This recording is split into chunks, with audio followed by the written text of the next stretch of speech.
bit more like it should. Okay, we are now recording, and let me go on and go to the, okay, trying to get to share screen. Ah, there we go. I'll go to the whiteboard.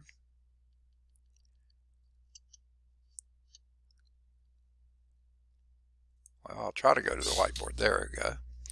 All right, now I've got to move things around because they are all over the place in the way. So and you probably can't see these, but the taskbar for the whiteboard is in the way, so I've moved it. The taskbar for Zoom is in the way, so I've moved it. And actually you and Macy and I are in the way, so I'm going to move us a little bit. And then scoot the whiteboard as far as I can left and upward so that I have the most room to write on. All right, now which problem did you say? On which page? Okay, the section we're in now. Okay, got it. Okay, so Macy, there's a question on page 337, the chapter cell problem set 12.5 and number 9, you said, right? All right. Now I'm going to bring the book down into my lap so I can read it a little bit better. Okay, a piece of aluminum of mass, so here's the mass of the aluminum, is equal to 6.24 kilograms. Well,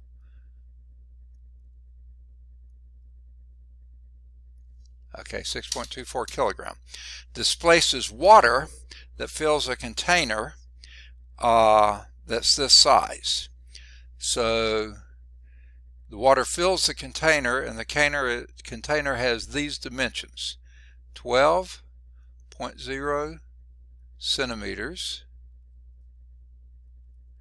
by 12.0 centimeters by 16.0 centimeters. So it's a rectangularly shaped container, which is rather strange, but the water completely fills it. And here comes somebody, I think it's Molly. Okay, let me get Molly here. There we have it. Okay, now remind me, once we finish this problem and more people have gotten here, I have a fairly important announcement to make, so remind me of that when we finish this example. Macy and Molly were working on page 337, section problem set 12.5, number 9. Okay, we have a mass of a piece of aluminum with a mass of 6.24 kilograms. Okay, now what's going on here? We haven't quite got to this in the text yet, but it's okay. Now, it says it displaces water that fills a container of this amount. Now that's a really odd way to express the problem. Okay, it is so bizarre. You would never do an experiment and try to get it to work out like this. Okay, what you would do, you would lower the aluminum into a completely filled container of water and catch the water that comes out and then measure its volume in cubic centimeters. But they're claiming, and this is, I mean, it's just sort of dumb, but this is just a made-up problem, that it displaces water, and that water happens to fill a container that is exactly this size. Now, what would be the odds of that? That would be nuts. But anyway, what they're saying is this piece of aluminum is not necessarily that size. It could be a chunk, but it displaces enough water to completely fill this container. So find the mass density. So basically, we know that the volume of this is the product of those three dimensions. And I'm going to get my telephone, which also is acting as my calculator here. And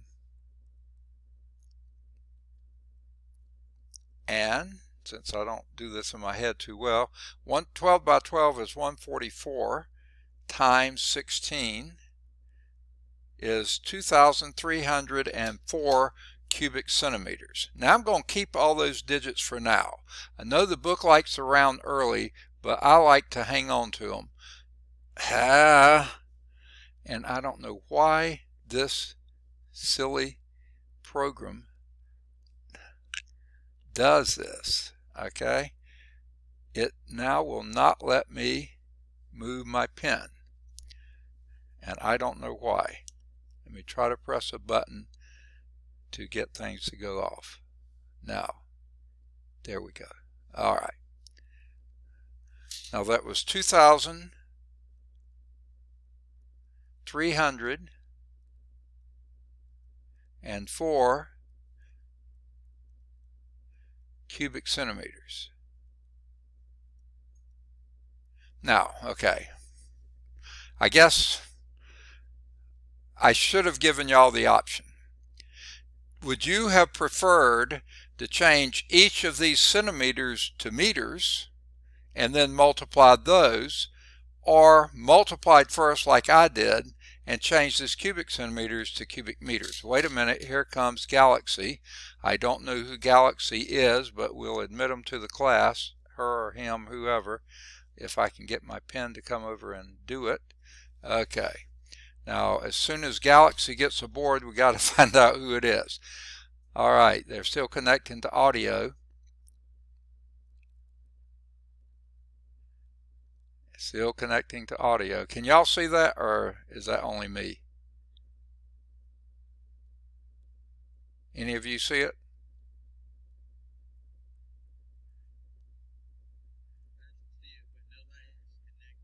Oh, okay. Now it says not connected. Now maybe they are. Galaxy, nope, still trying to connect. So evidently Galaxies aren't doing too well. Okay.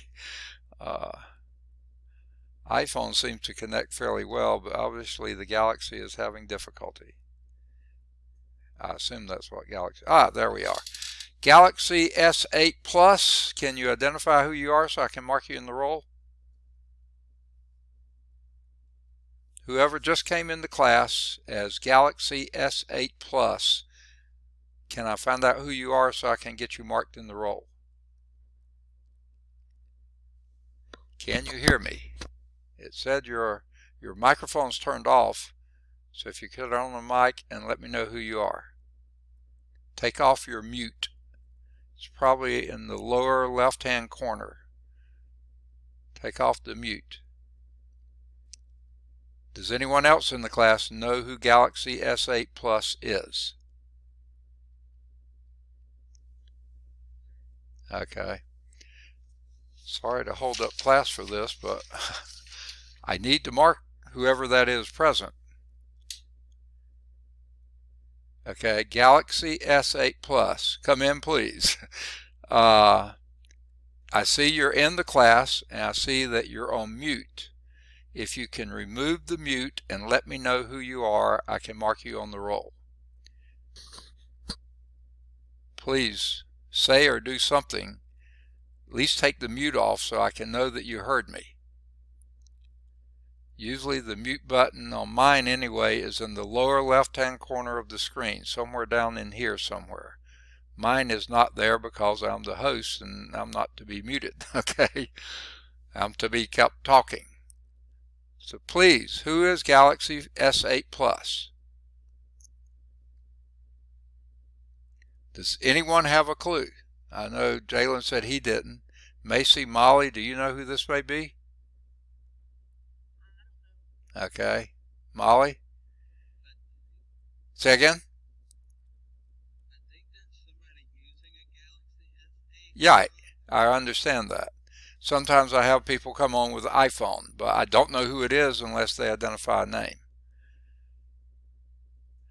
But I have no way of knowing who it is. The people who are not here so far are Mika, Manessa, Devon or Mercy? Now, people who haven't been here from the beginning would be Valencia or Christopher Nicholas Nees. Okay? If Galaxy S8 Plus is any one of those, please let me know. Okay. Let me see if I can unmute you somehow.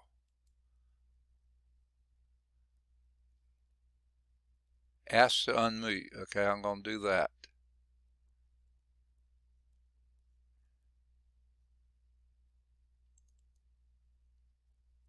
Okay. Nothing is happening. Galaxy S8 Plus, can you hear us? Okay. Can any of you do a chat with them? Okay. Wait, they just came off. Galaxy S8 Plus, who are you, please? Can you speak up? Your microphone's off now, but I need to know who you are so I can mark you in the roll. Can any of you hear them? I know the microphone's off now, but they're off mute, but I still can't hear you. Galaxy, who are you? Please, thank you. I can tell you're there, but I can't hear you speak. And we just lost Molly. Okay. Galaxy, can you let me know who you are?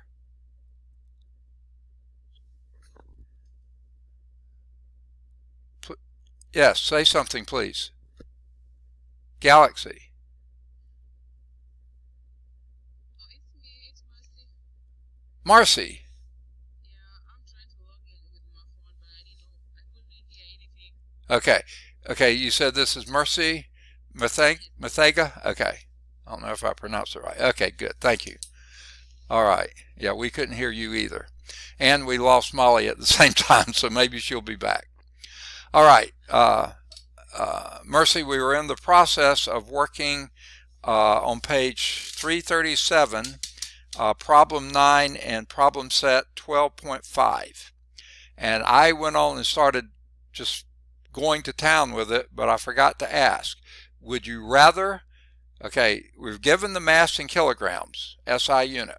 We're given the dimensions of the volume in centimeters, and I went on and multiplied them, but I didn't ask you, would you rather change the centimeters to meters on the front end, on this end, if I can get my pen to show up. Come on, pen, show up. Oh, wrong end of the pen. Okay. Right here, change these to meters or change this cubic centimeter to cubic meters. I can do it either way. What would you prefer?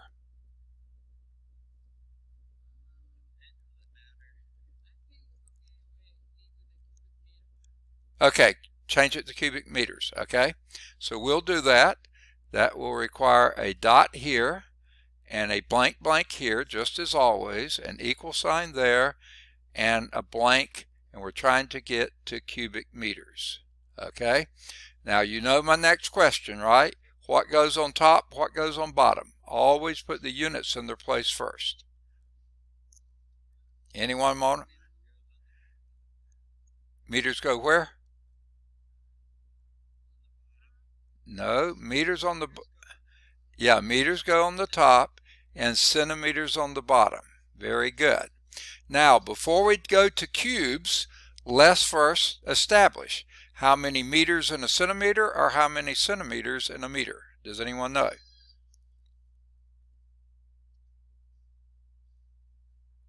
How many meters in a centimeter or how many centimeters in a meter? And for some reason this pen there, which?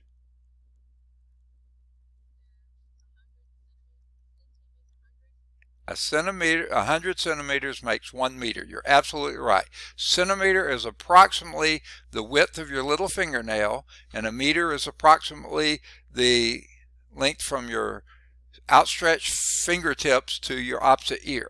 Okay, that would be about a meter. So it takes about 100 of these to make that. Okay, 100 centimeters in a meter. You're absolutely right. But we're not dealing with centimeters and meters. we're dealing with cubic centimeters and cubic meters. So we're going to have to cube, if I can get the pen to ever settle down in one place. There it is. Okay, there it is. So we need to, and one reason I'm too far from it, there we go. We want cubic centimeters, cubic meters, and there it goes and does that silly thing again. Okay, cubic meters. That means you're going to have to cube the 1 and cube the 100. Okay, now as you see, the cubic centimeters can now cancel out, but we need to multiply 100 by itself 3 times, or cube it. And by the way, what that means is triple the number of zeros. So that would be 1, 0, 0, that's one set of 2, another set of 2, and another set of 2. That is 1 million cubic centimeters, is in 1 meter. So to divide 2,304 by 1 million, that means we would move this decimal up here 6 places to the left. If I can get the pen to get in place. There it is. Somewhere there. Come on, get in place. There it is. 1, 2, 3, 4, 5, 6. So that's going to be a decimal, 0, 2 zeros, 0, 0, 2, I say 2 and write 3, 2, 3, 0, 4 cubic meters. That's the number we're going to use as our volume. Okay, so this, by the way, I didn't put this at the very beginning. I probably should have. If I can get, here we go. That is our volume. Now, it's asking for mass density. What's the formula for mass density? The book gives the representative of it is D sub m, mass density. What's this formula? Mass per unit volume. We've got the mass, 6.24 kilograms. I can't get the pen to write. Okay, there we go. Divided by this number here, 0.0002304. And that's cubic meters. Now, I can hear you screaming in the background, that's 4 significant digits, we only need 3. Hey, there's nothing wrong with keeping extra digits while you're doing your calculation. It's the answer that we give in 3 significant digits. Actually, to round early introduces what they call round-off error. Okay? I'm sorry, I'm pausing right now. There is a beautiful, I've never seen a robin with such blue wings, but just landed on the power line. I don't think it's a robin. I don't know what it is, but it's a beautiful bird. Anyway, sorry about that. It's a problem with having Windows here. Okay, now I'm not talking about Microsoft. Okay. All right. So there I have my 2,304. What I'm going to do is divide that by a million. So divide that by 1,000,000. Okay, and that gives me the 0.002304, just like we said. And now, since I'm dividing by that, I'm going to turn my calculator this way and use the 1 over x key, which is somewhere over here. Okay, 1 over x key, and multiply that by 6.24. 6.24 equal. And that gives a mass density of, I can get, writing on the wrong thing. Mass density of 2,708.333. Okay, I divided, and I did it a different way. You do 6.24 divided by 0.002304. I did a shortcut because I don't like to punch in numbers, but you can do it that way. It works. Okay, do just what it said you, and that unit will be kilograms per cubic meter. There's no special name for that. Okay, now obviously it's too many digits. Okay, because this is our final answer. I didn't put the 0.333333. No reason for that. Those are insignificant anyway. That would be 2,710 kilograms per cubic meter. Now, if you look in the table, okay, everybody got that as an answer? Any questions on how we got it?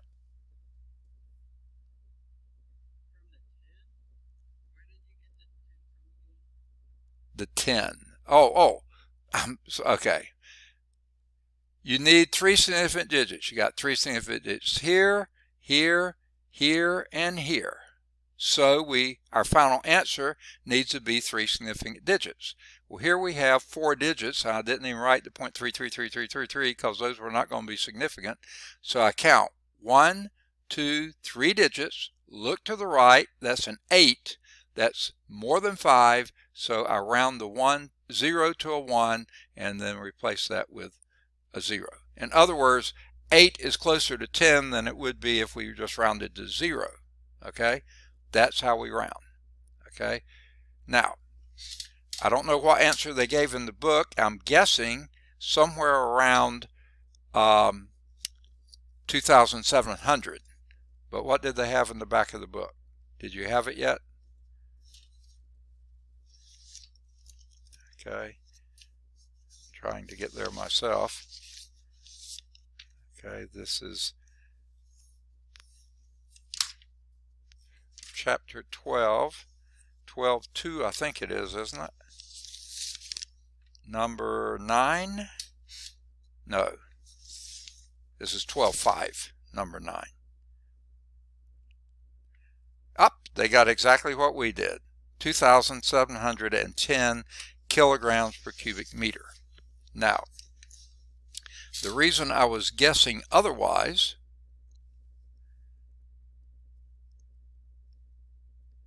is that if you go back to, okay, any other questions about how we work the problem? Yay or nay? Okay, now remember, like I said, okay, I'm going in and out. Okay, I'm sorry. I have no indication my signal's bad. I have the microphone on. I can't get much closer to this, and I'm not, I mean, it doesn't matter where I move my head, the microphone is right there with my mouth. So can you hear me now? Okay. All right. Are there any questions on this before I lose this slide? Did this answer what you were asking? Okay. And what were you going to say? Okay. All right. Okay. So let me go back to the text. Back to the PowerPoints. Okay, if I can find them here. Yes, I do. And I'm trying to find.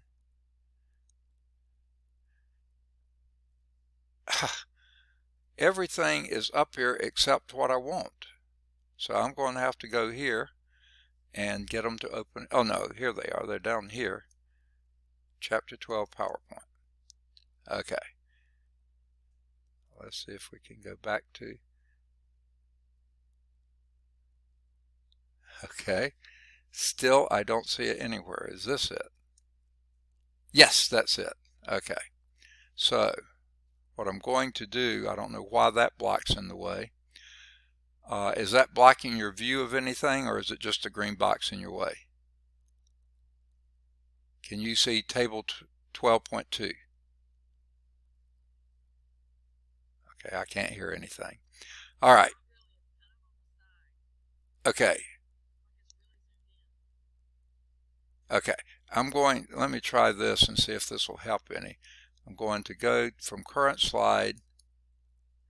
Okay, now is this blocking some of the writing here? Aluminum, brass, concrete, can you read that?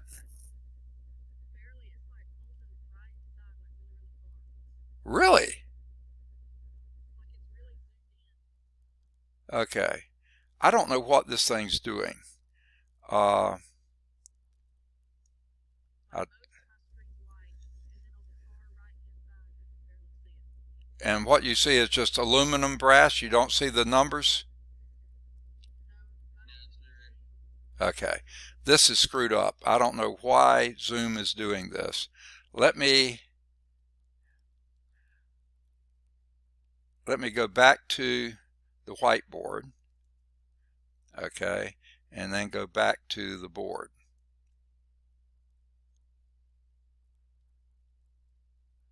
And oh, there's the PowerPoint show. There, can you see that? Okay, sorry. Okay. Boy, Zoom does some strange things. And here's what I was saying. The reason I was guessing that may say 2700 was that the aluminum, official mass density of aluminum is 2,700 kilograms per cubic meter. Ours came out 2,710. That's okay. I mean, that's fine. It may be we just had a little bit denser piece of aluminum than normal, or maybe we didn't had experimental error. That is quite possible. Okay, it's just ridiculous to me that the water would exactly fill the container that was to the nearest tenth of a centimeter. That's the nearest thickness of a dime in every dimension. That's a little nuts, but it was a made-up problem. Okay, so does everybody see that? Okay, here's Mika coming in. So let me get Mika here. We lost Molly. I don't know, Molly hasn't come back yet. Now my question is, or my issue is, do I need to make the announcement now? Is it likely that I'm going to lose any of the rest of you before the end of class? I hope not, but we can wait and see if Molly comes back. And Mika's still trying to connect to audio. Evidently the systems are having trouble today. I know it took several of you, right? And I know, who was that talking? Okay. Anyway, Mika's in now, Macy's in now, Jalen's in now, and Mercy's in now. And Mercy was having trouble getting in, and we lost Molly. So hopefully Molly will be back. If not, before the end of the class, remind me about the announcement, because I want to do it to as many people as possible so I don't have to interrupt class and do it every time someone new comes in. All right, Jalen, was that the only question you had, or did you have others? You're good now. Okay, so let's go back where we left off in the text, and that was on page, I've got to get my marker pages out of the way, on page 332, example 4. Okay, and this says find the weight density. So let's go back to our whiteboard. Okay, all right, to erase this one. Okay, we'll clear those drawings, and we'll do this one. Find the weight density. So this time what we're looking for is the weight density, d sub w. Anyone remember what that formula is? Yuck. Okay, this is such an irritating feature of this. That's weight per unit volume. Now weight is a small w, you can't tell there, but that's why a small w, that stands for weight. Oh, I'm sorry, the book uses F sub w, force due to weight. That makes it a little clearer, then you don't care what size w it is. The force due to weight, because weight is a force, divided by volume. But they haven't given us that, and what they say, 1 can of oil, which is 1 quart. Now that's kind of a volume measurement, okay, is 1 quart.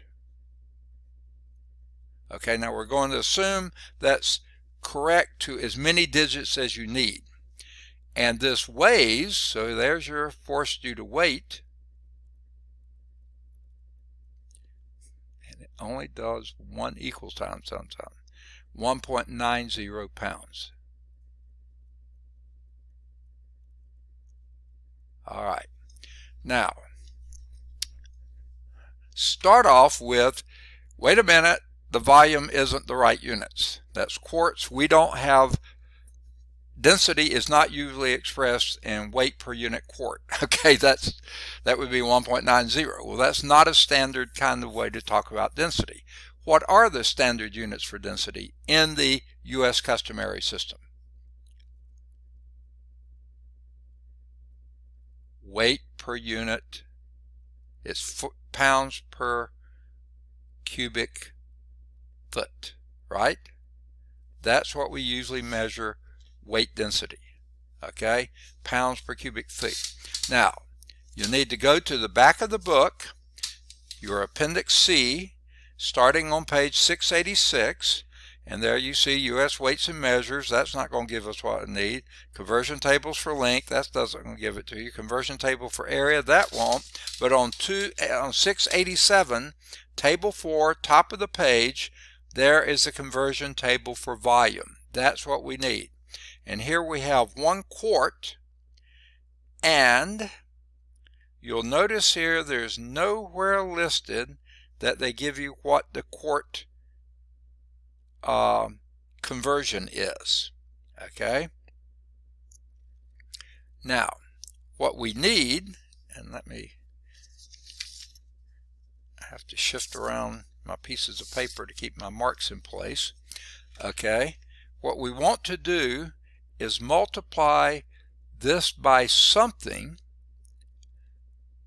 a blank blank. Now I'm going to do this sort of a long way, and hopefully you'll see how it is done this way, and hopefully it'll make some sense then. We're trying to get to cubic feet. Now, nowhere that I see in the table does it list, wait, we can do it with just 2. Well, I won't need all those blanks. Nowhere in the table do I see anywhere where it says what 1 quart is in cubic feet. Do you see it? But what we do see in that table 4, near the top of page 687, the next to the last line there says 1 U.S. gallon, which is 4 U.S. fluid quarts. And we also see how many cubic feet that is. There we can do it. So we won't need these blocks I put in here. I was going to do something else, but we can do it right from here. So put the units in their place. What unit goes where? Something on top, something on bottom. You tell me. Anybody? Quarts, cubic feet. One goes on top, one goes on bottom. Anybody? Come on. No one's going to say a word. Well, I'll tell you, because we need to move on. Okay? You're just hanging. Look at that. It just gripes me no end that it does that. Okay? I'm going to put the quarts on the bottom. That's a Q. And put cubic feet on the top. Why would I do something like that? Because I want to cancel out the quarts. Now, that table, does everyone see the table I'm talking about? Page 687, table 4, top of the page, in the back of the book, Appendix C. There we're told that 4 quarts, 4 U.S. fluid quarts is, and at the top we have 0.134 cubic feet. 0.134 cubic feet. Now I know that 4 hasn't got 3 significant digits, but that's exactly 4. You can put as many zeros after it if you want to. 4.00000. 4 quarts makes this many cubic feet. Okay? So what we're going to do, and it's a pretty simple process, is divide the 1.134 by 4. If I can get my calculator turned over in the right way. It's terrible when I start punching on the back of the calculator. Okay. Get the calculator in place. Okay. And that's 0.134 divided by 4 equal, anyone get an answer? I got 0.0335. Did anyone else get that? Do you know how I got it? Okay, now we've got enough to go up to our original formula and fill in the blanks.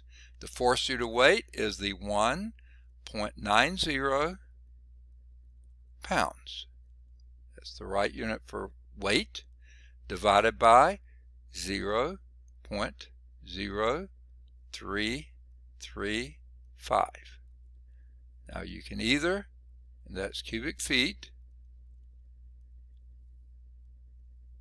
okay, and you can either divide it just like that, or since I have that number on my screen here, I'm just going, well, I have to turn it like this, okay, to get the 1 over x key, because I want that in the denominator. So I'm going to put that there and multiply that by 1.9. Now, you can type in 1.9 and divide by 0.0335. You get the same answer. And what answer do you get? Trying to find my pen here. There it is. I got 56 point, and the third digits is 7. Look to the right, it's a 1, so we're going to throw away the 1 and make it 56.7 yuck, pounds per cubic foot. Okay,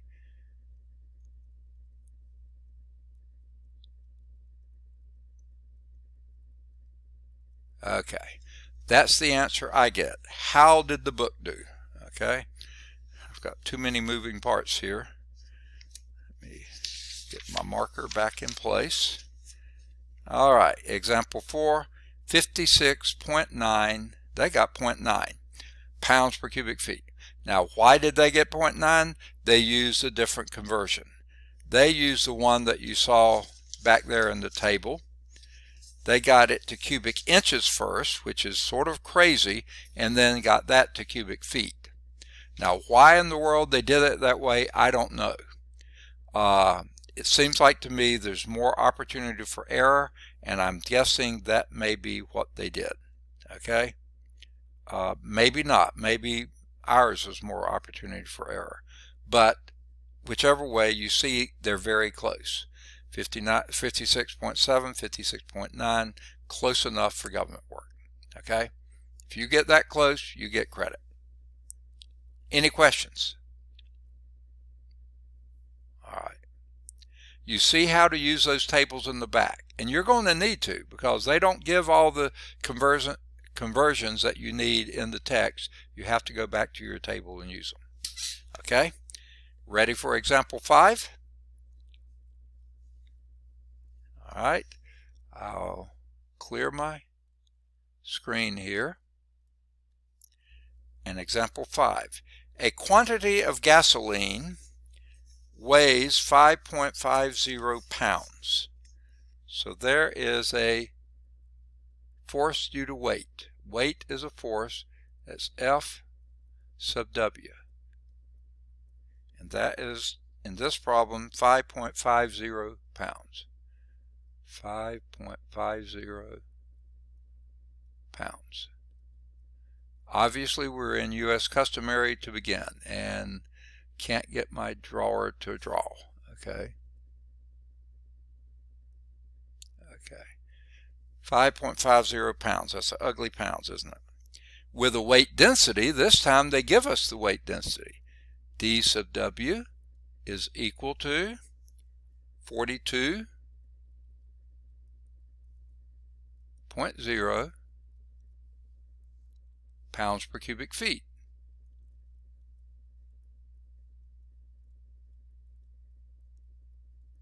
Okay, can anybody give me the formula or definition for that weight density they just gave us?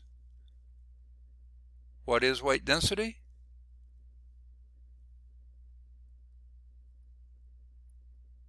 Weight, which is pounds, force per unit, weight, which is the force due to weight, divided by volume, like we've already had before several times. Okay, now we haven't read the find its volume. That's what we're looking for. Okay, so this is what we're looking for. If I can get the pen to come over here, there it is. We're looking for the volume. That's the unknown here. Okay, now if you go back here and rearrange our problem, let's take, we're looking for volume, we want it on top, so let's multiply both sides of this by V. Okay, here the V's go out. That's where we want it. We didn't want volume in the denominator, we want it in the numerator. Then what we're going to do is divide both sides by the density, the weight density. In here the weight densities will go out. Okay, and what we have is a new formula, and that new formula, oh, who's this coming in? It's behind my black here, I can't see it. Can anyone see who that is trying to come in? Mercy! Okay, Mercy's come back, and now she's using her real name. Okay, so welcome back, Mercy. Well, she's still connecting the audio. Okay, so this gives us a new formula. Mercy's here now, good. Okay, a new formula, and this new formula is, I'm going to write it down here. Volume, that's what we have here, is equal to force due to weight, or just weight, divided by the weight density. And we know the force due to weight, that's 5.50 pounds. And we know the density, that was given to us as 42.0 pounds per cubic foot. Okay, now before we do our numerical calculation, let's take care of the units. Okay, here we have pounds in the denominator and pounds in the numerator, so they disappear. Now what about the rest of them? They went to be, if you think about it this way, 1 over cubic feet. Well, 1 over cubic feet would be cubic feet. So the answer is going to be in cubic feet, which is an excellent measure for volume. Okay, what we have to figure out is the number. Well, that's what the calculator's for. So I've got to turn mine on again and again. Okay, I'm right at the calculator now. That's 5.5 divided by 42 equal, and we get a volume of, I got a volume of 0. That's not significant, but comes before the decimal place. 1, that's 1 digit. 3, that's 2 digits. Well, the next digit on my calculator screen is a 0, but I need to look to the right. That's the third digit. Look to the right, that's a 9. Well, that's big enough to round that to a 1. So I get 0.131 cubic feet, which sounds like a sort of small number, but a cubic foot's a pretty large volume. So that's what we got. How did the book do? Oh my goodness, they got it too. Good for them. 0.131 cubic feet. Does that make sense? Yay or nay? All right. I guess we're silent today. So, all right. Now, What if we had, and this was actually like one of the problems that I think Jalen was bringing up right before class started. What if we have a situation that you have a material that does not have a regular volume? In other words, it's jagged, it's rounded, it's indented. It's not a nice, perfectly dimensioned rectangular solid. Not that. For instance, a piece of rock. Okay? There's the picture of what we're talking about. A piece of rock, you're trying to determine its volume. Well, there's no way in the world I can take measurements of that rock and get exactly the volume of the rock. Certainly not the 3 decimal places, okay? So what we do, we have a setup like this because you can't measure its volume directly, but what you can measure, and this is what's in that problem that let's see, Mercy came back, but we still don't have Molly, do we? Okay, I was hoping Molly had come back. She hasn't. Okay, I just noticed that. Okay, here we have an irregularly shaped object. Here's how we determine its volume. Go back to the picture here. Now this is sometimes called the density container or a volume container.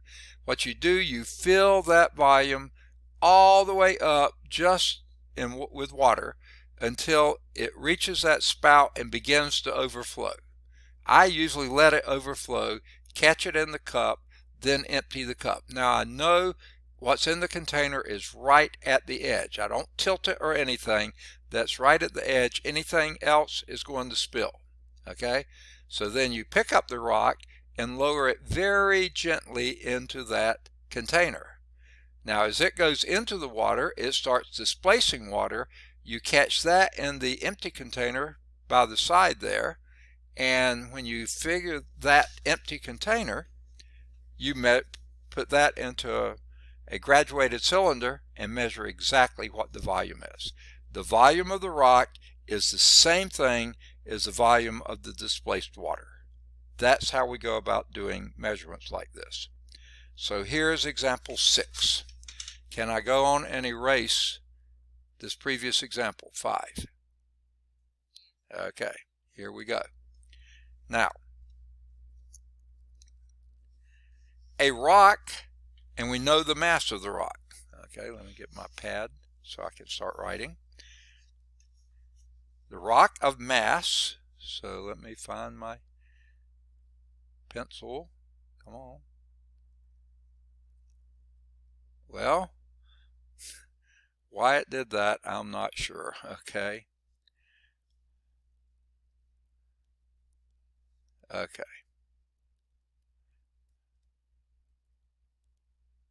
Going back to the whiteboard. Okay. Now let's get the pen. Come on, pen. Move over where you need to move. Okay. Ah, there it is. There's the pen. So the mass of the rock is equal to 10.8 kilograms.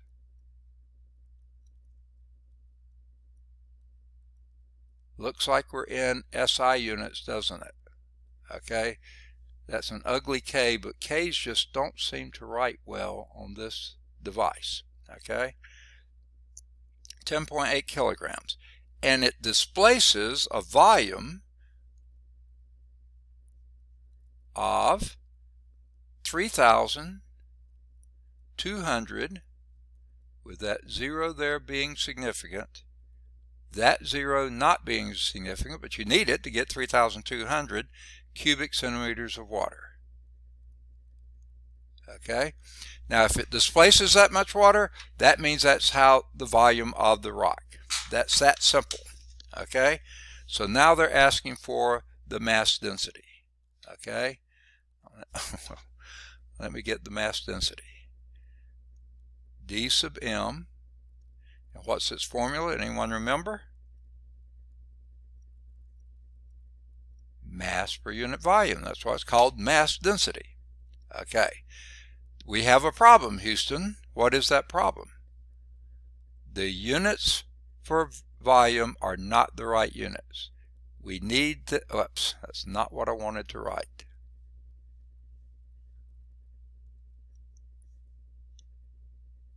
Yuck. All right, here we go. Okay. We're going to multiply this by blank blank, our favorite old blank blank, right? And this gives, what units do we need the volume in? No, we had it in centimeters, we need it in meters. Okay, all right, so he's already ready to answer my next question. He's reading my mind. You should get better literature than that. Okay, yes, we want centimeters on the bottom, and we want meters on top because we're trying to get to cubic meters. Now again, I ask you, how many meters in a centimeter or how many centimeters in a meter? Anyone recall? 100 centimeters is 1 meter. But now we've got to get our cubes in place. We want cubic meters, we want cubic centimeters. That means we need to cube the 1, which I can do, or cube the 100, which means that is, if you remember from before, triple the number of zeros. They were 2, you triple them and make 6 zeros. One more. 1 million cubic centimeters. So again, up here, you're going to move this decimal place 6 digits to the left. That's 4, 5, and 6. So that means our volume is going to be 0.00. Those are the 2 zeros we added to get to 6. 320. We only need to put that significant digit. You don't need the other one. You don't need a bar over it now because anything at the end of a decimal number, a 0 at the end of a decimal number, is automatically significant. So now we've got the units we need. Now we take that number and put it here. The mass is 10.8 kilograms divided by this big old number here. It's a very small number, in fact, 0.00320. Oh, cubic meters. Don't forget your units. And how many is that? Open up the calculator again. All right, 10.8 divided by 0.0032. You know, on your calculator, it doesn't care if you put the extra 0 in or not. Hit the equal sign, and I got as an answer, and I'm hoping y'all chime in too. What did you get? 3,300. But before I write that third digit down, it's a 7, but I look to the right and there's a 5. The 5 rounds that 7 up to be an 8, so the 75 becomes 80. That's what we mean by rounding. And what units would it be? Kilograms. It's irritating. It's always on the case. Kilograms per cubic meter. Okay. Now,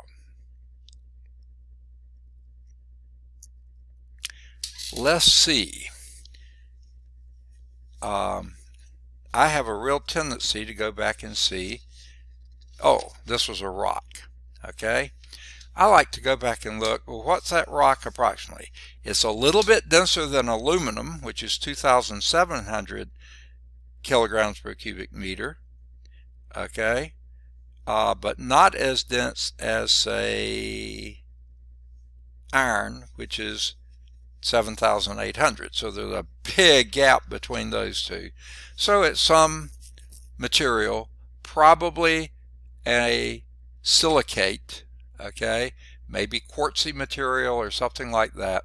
That makes sense. That's about right for earth materials, about 3,380, which in grams per cubic centimeters would be about a 3.38, which is a fairly dense for most soil particles or most rocks. So I'm guessing that rock has a lot of iron in it. Okay, what do they do in the book?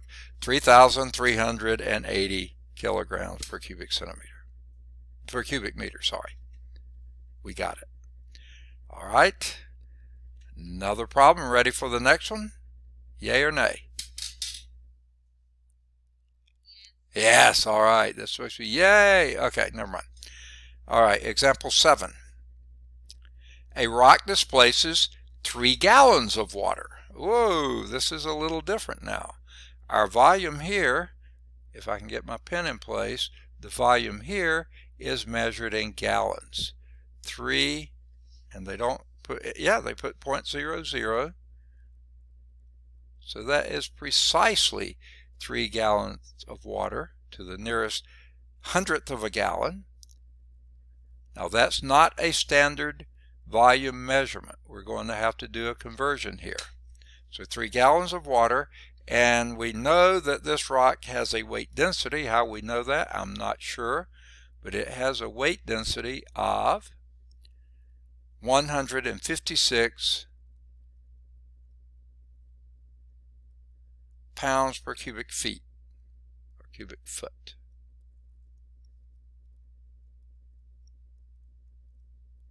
Okay, so there's the weight density. What is the weight? So what we're looking for is F sub W. That's the unknown here. Well, let's take our density formula, which we know and love so well now. What is the weight density formula? Anyone tell me?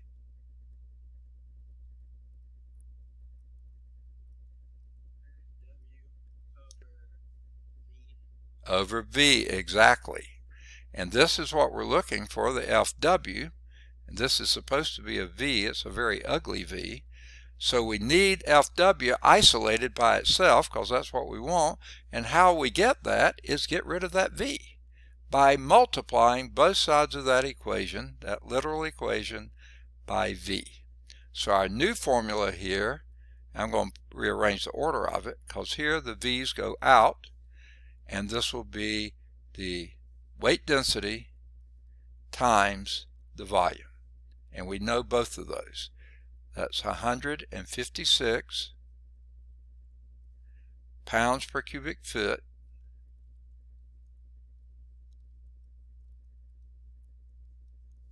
times the number. Oh, yuck!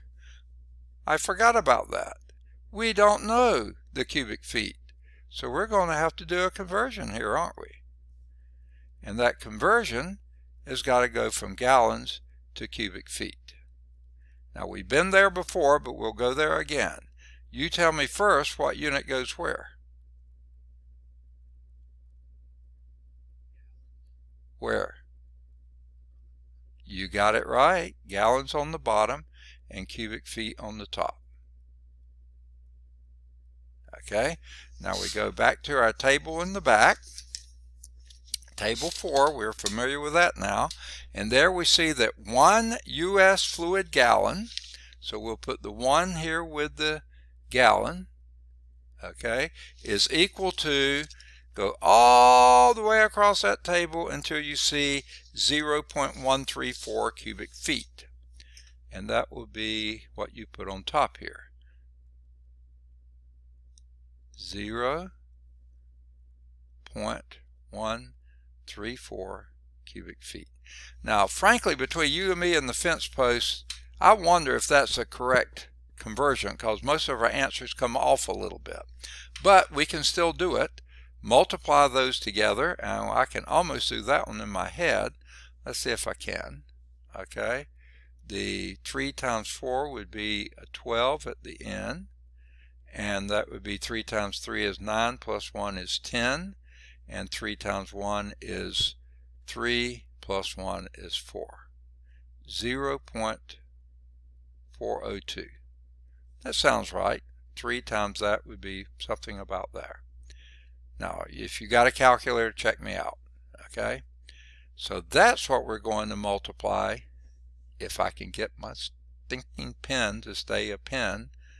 Multiply that by 0.402 0.02 cubic feet. Okay? Now, notice here how your units are your friends. They're telling you the cubic feet cancel out. One's in the denominator, one's in the numerator. They cancel out, and that leaves you with pounds, which is a great measure for weight. Now that one I'll have to do with a calculator. Okay, so let me get my calculator back up and running. And that's 156 times 0.402. Did I do the math right on that? I got 62.7 because the digit to the right of the 7 is a 1. That's less than 5, so we're going to drop the 1.2 and just do 62.7. Okay, so that's what I'm going to put down as my answer, 62.7, and that would be pounds. Okay, now let's see how the book did. You have to flip a page, and they came up with 62.6. And again, we differ by 1, but what they do, and this is something I'll warn you about. Look at what they do. They start with pounds per cubic feet, then they go to gallons, then they go to cubic inches, and then they go to cubic feet. You know, that's a lot of different conversions, and every time you do one, I bet you they're rounding, and the more times you round, the more likely you are to be off. I'm going to go with mine rather than theirs. It doesn't matter, they're close enough. 62.7, 62.6. Okay? Any questions on that? Does that make sense?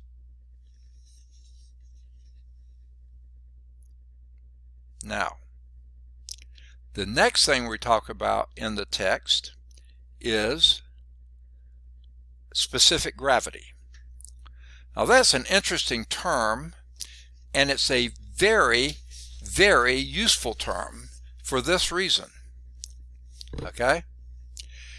Notice with densities, you have to keep up with pounds per cubic feet or mass density, kilograms per cubic meter. Okay? When you're dealing with specific gravity, you lose your units because you're comparing everything to the density of water. Whether it's the weight density or the mass density, it doesn't matter. Okay? And when you do that and compare them, it doesn't matter which units you started with, SI units, US customary units. Okay? It doesn't matter because when you compare it to the density of water, the units go away and the number is the same no matter what units you started with. So that makes specific gravity a very useful little quantity. Okay? You don't have to keep up with units. And here's what that formula is, specific gravity. Now I'm going to just write it like they do, okay? At the end, they first spell it out. They call it SPGR, specific gravity. And what specific gravity is, the density of the material divided by the density of water.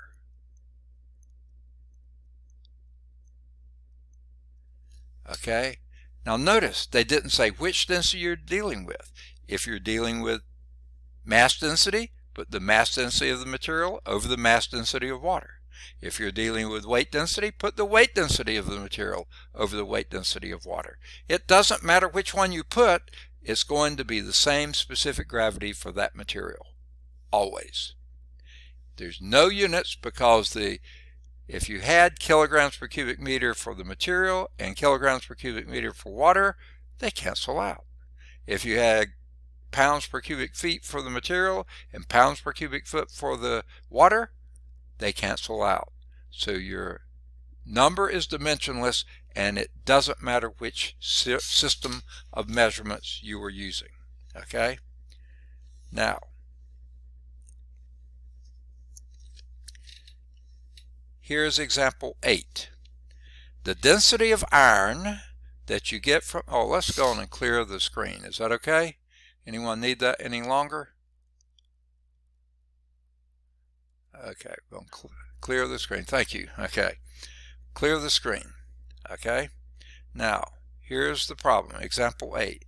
The density of iron, okay, so this is, and it happens to be the mass density, so we'll call it D sub m for iron, I'm going to put Fe here, is equal to 7,830. 7,830 kilograms per cubic meter.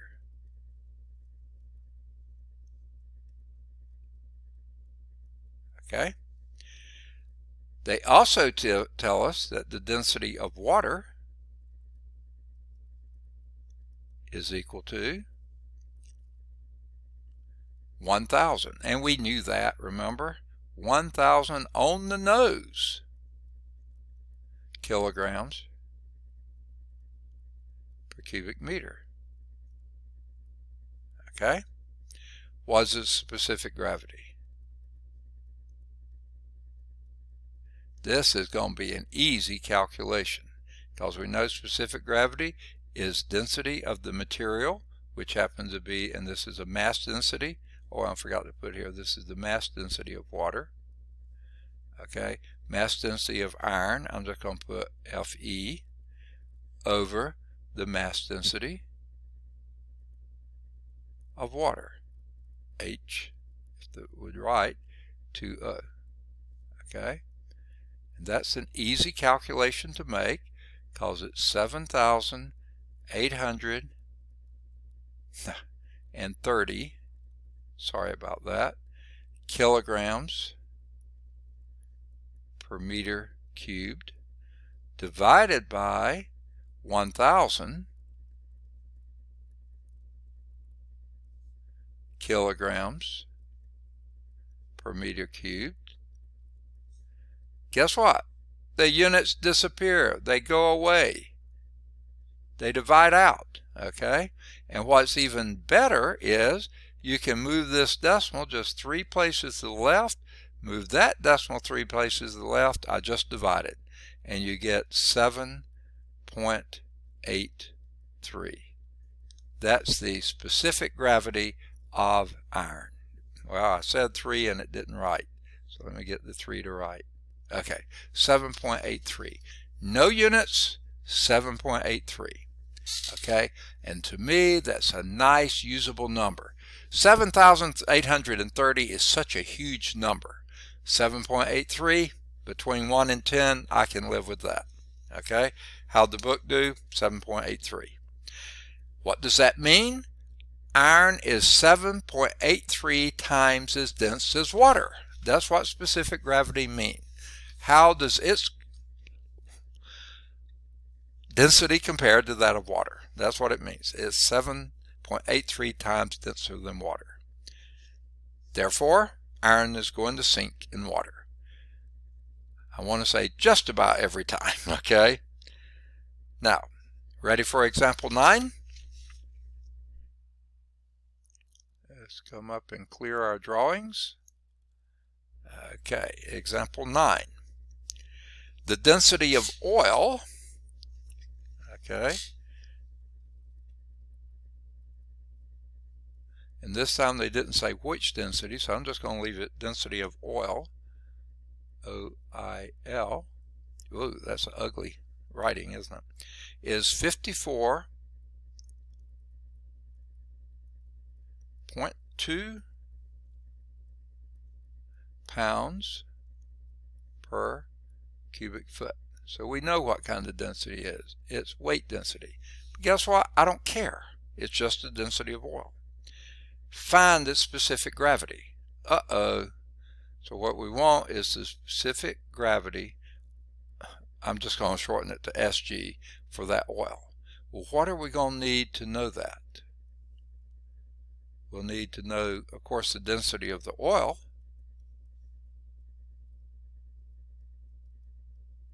Okay, but we're also going to need to know the density of water.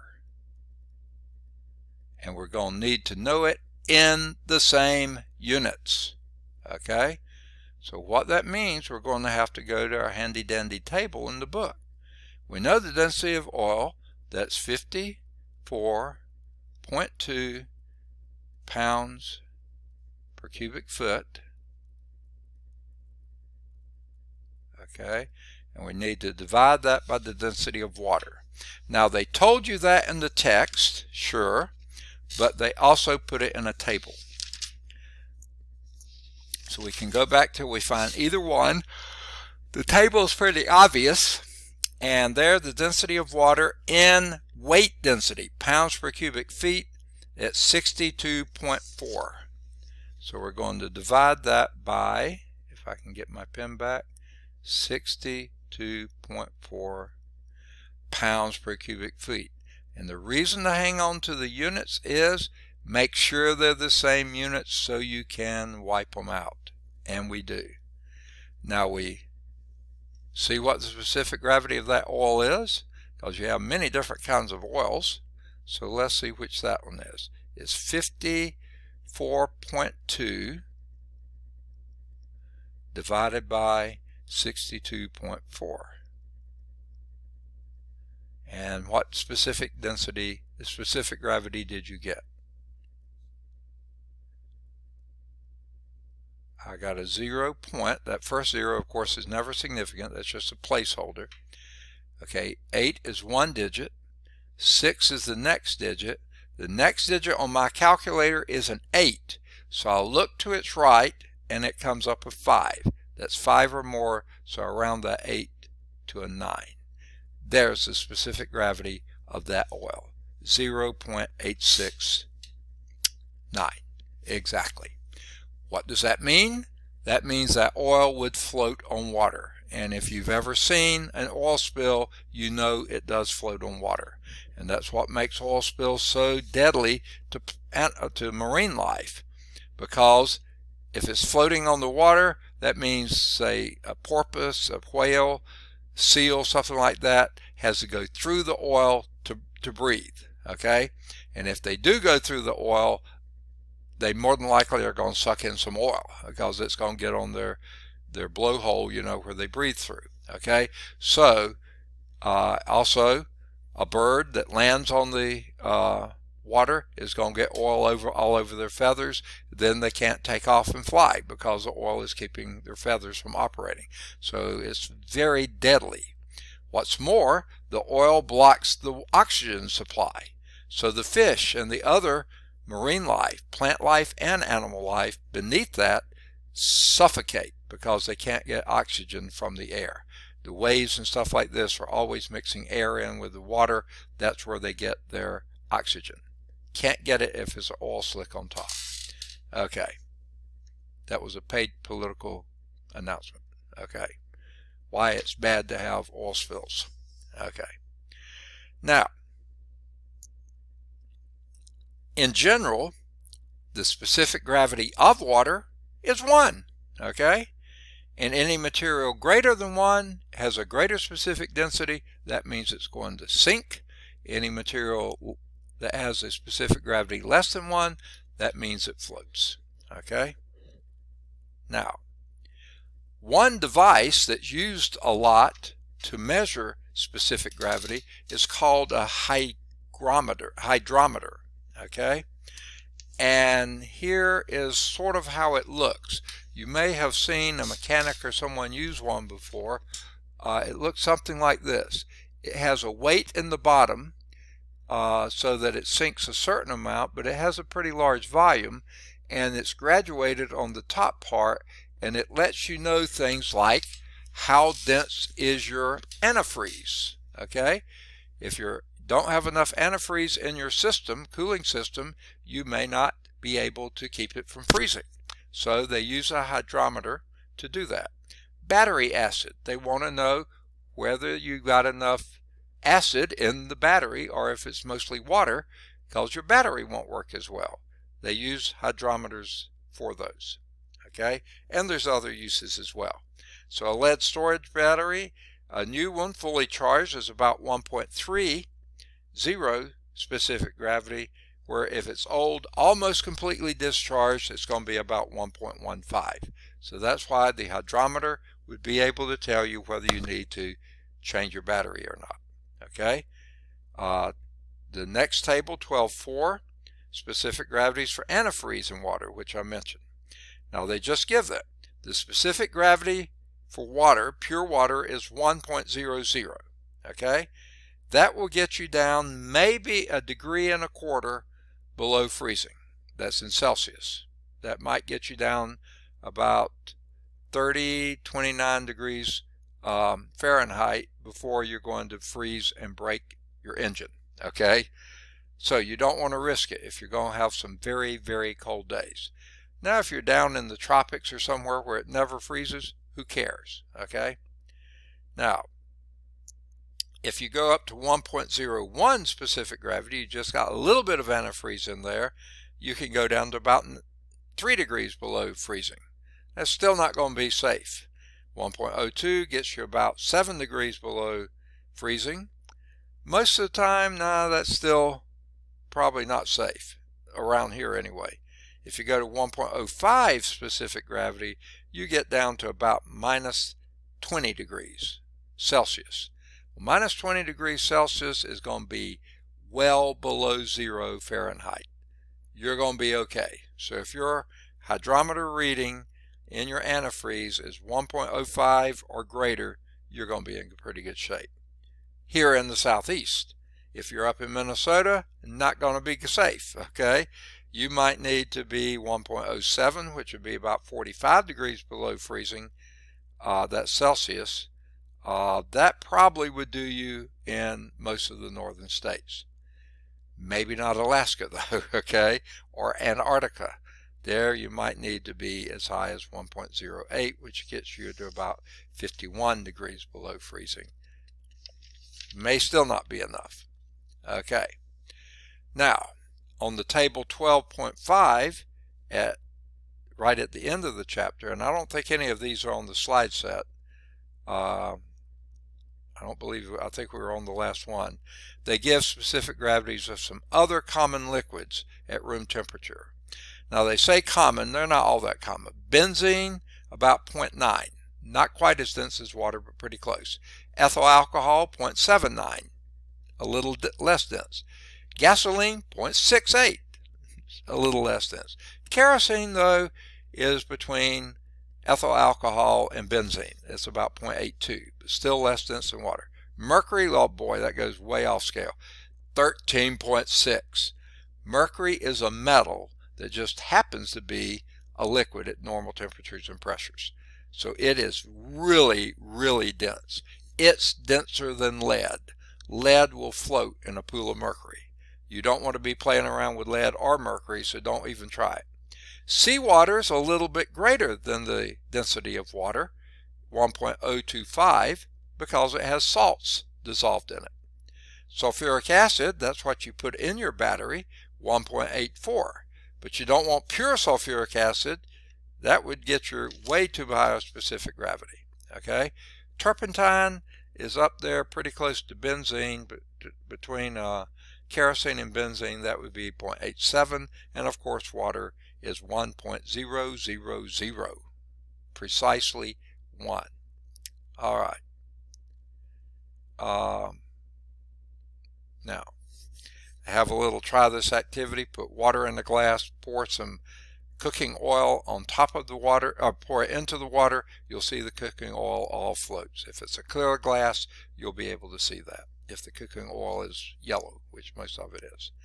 Now you can do any of the homework exercises 1 through 7 on page 336, and any of the odds 9 through 37 on page 337. That ends chapter 12. Any questions on chapter 12? There is a glossary at the end, which has a lot of the terms that we used. Most of these are not going to be all that important for the work that you're doing in diagnostic medical sonography. Some may be. So, a couple of the formulas, mostly your stress formula, which is force per unit area, your Hooke's law formula, which is the ratio of the force per change of length, is your Hooke's law constant, and then your mass density, weight density that we've used a lot lately, and then also specific gravity, which we just did. Then there's some review questions. These are mostly for conceptual notions. You can look at those. I think probably their odd answers are in the back if you want to look into those. But then if you want to do ones that are more like your test questions are going to be, that would be any of the odds 1 through 19 of the review problems. Then there's also an applied concepts that you can look at if you're interested. You're not required to do that, and we move on. The next chapter we do is not chapter 13, but chapter 16, I'm pretty sure. Okay, let me turn over and make sure. Yes, chapter 16 is wave motions, and guess what? Sound. That's what you're going to be dealing with in diagnostic medical sonography, sound waves. So the first part we're just going to talk about waves in general, then we're going to get into sound waves. Now, whether this gives you enough for what you need, probably not, but at least it'll get you used to the terminology. Okay, now we've only got 4 minutes. I do want to make the announcement before we leave. And I also want to tell you this. After class tonight, I will be putting the Chapter 12 test out there on Blackboard messages. Okay? I don't know how long it's going to take. I can't remember if I have this one in PDF format or in Word format. The original one that I had was actually some format that wasn't readable. It wasn't... it was off the test bank and it was some weird format. So I either had to retype it into Word or just take a picture of it with my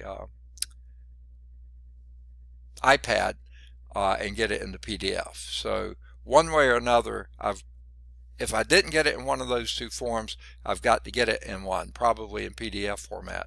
So stand by for that. It may not be immediately after class, but sometime this evening I hope to have it out there. Okay, so watch for that. Okay, now we're down to 2 minutes.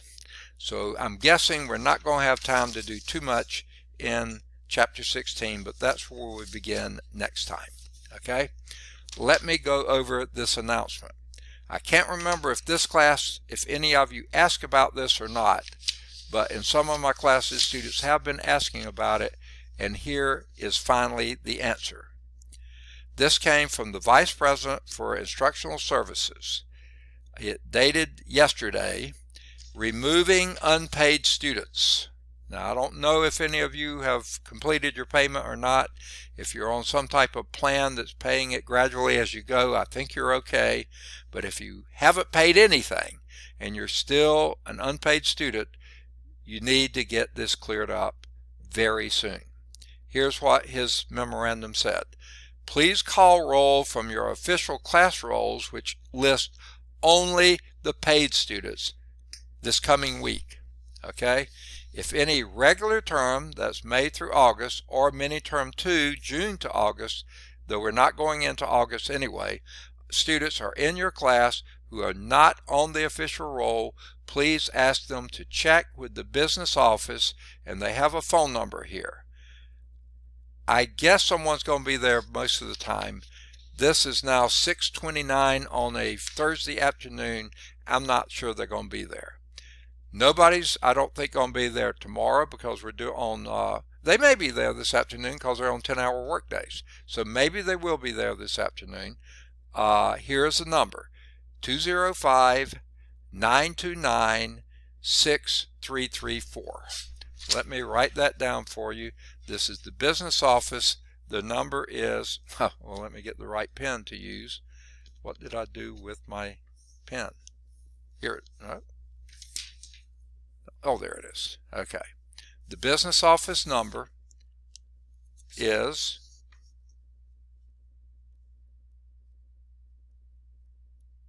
business office is 205 929 6334. Now, if you can't get an answer there, because they may have gone home early because it's right before a holiday weekend, you can also email, and I'm just guessing at this, I think it's business, business, at lawsonstate.edu. You might need to do business office. I don't know. They have a special email. Go back through your emails that you've received. You probably received that email address somewhere earlier. Or the financial aid office. If you're waiting on financial aid, then their office, this is financial aid.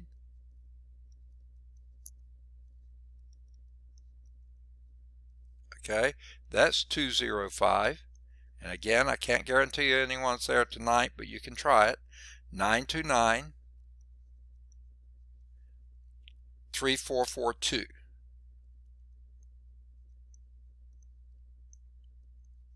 Okay, someone should answer the phone. Maybe not tonight, definitely not Monday. Monday is when the college is observing the 4th of July holiday. Okay, so that would be Tuesday. If you can't get them tonight, sometime on Tuesday. Or, now this one I know this is the email address, exactly like I did except with no space. It's FIN,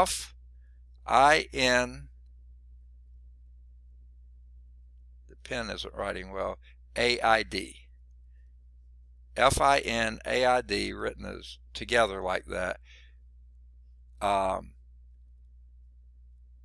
at, no, let's see, yeah, at lawsonstate.edu.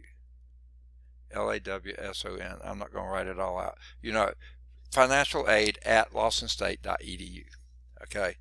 Now, business office also has an address like this. The trouble with the business office, there's also a business department that does teaching business courses. That's not what you want. You want the business office. So the phone number may be best for that. Either the phone number or the email address will work for financial aid. Okay.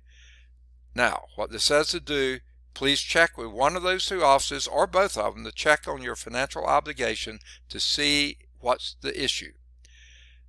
And this is what they say to us. The Vice President said to us, you should not allow students to participate in class after next Wednesday, July the 8th. And it says you can obtain, it tells us how to get the official rolls. We know how to do that. Now, here's what I say to you. If you are going to complete payment, and you know you are, I'd rather you stay in class than not come to class, okay? Now, I can't keep you from coming anyway because it's all online, okay? So it says you should not allow students to participate in class. Hey, I can't keep you from watching, okay? But I will tell you this. At the end of the term, if you have not completed your payment, you're not on the official roll, there's no way I can give you a grade. And don't go crying to the vice president or anybody else and say, look, I worked all the way, I did all my tests, I did everything else. No, if you don't pay for the course, you cannot get a grade for the course. Enjoy having you in class, but that doesn't matter. If you don't pay for the course, you cannot get a grade for the course. So please complete your payment or get it in progress so that everybody knows what's going on by next Wednesday. So you have today, you can try tomorrow. The email can go anytime. Monday, no one will be in the office, but you can still email. And you have Tuesday and Wednesday. So please find out. Come to class on Tuesday. No problem with that. And if you know you're going to complete payment anyway, come to class every day. Okay? But know this, if you don't pay, you're not getting a grade. No doubt about it. You cannot get a grade if you don't pay. And don't go crying to anybody else, well, I took all the tests. It doesn't matter. If you don't pay, you're not going to get a grade. Okay? Now that took a little bit longer. Okay? Any questions on that? Okay? The first one is, what age was the specific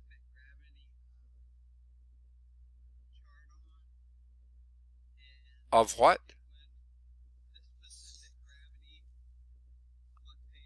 Oh, the chart. Okay, I'm sorry. I thought you were naming a material. Chart-on. I said, I've never heard of it. Okay. This is chapter 12. Okay. Uh, there were at least three different charts, or tables, I'll say. Okay. On page 335, there was the specific gravity table for lead storage batteries and antifreeze and water solutions. On page 336, there was specific gravities of common liquids at room temperature. And that was the benzene, ethyl alcohol, gasoline, blah, blah, blah, blah, blah. Okay? Now, in reality, if you go back to the table on page 330, the densities for various substances, here's a little hint. You see the mass density there, that's kilograms per cubic meter? Everywhere you see a comma, put a decimal. For aluminum, 2.7. For brass, 8.7. For concrete, 2.3. For copper, 8.89. For cork, 0.24. You just put a decimal there, 3 places in front of where it is there. So let's look. Alcohol, on this table, that would be 0.79. Let's go back to the table we just said. Ethyl alcohol was 0.79. Okay, was there a question? Okay, gasoline was 0.68 in this table.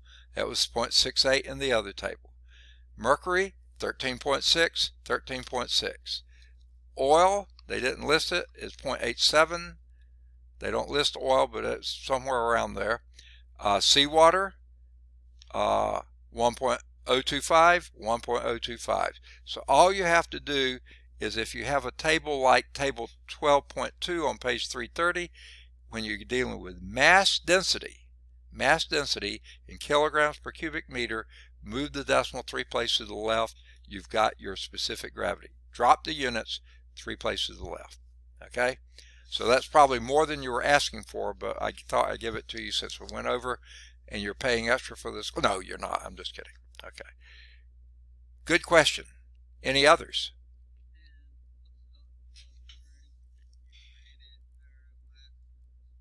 Okay, now let's see, the test 2, Jalen, yes, I have graded yours. You did fairly well.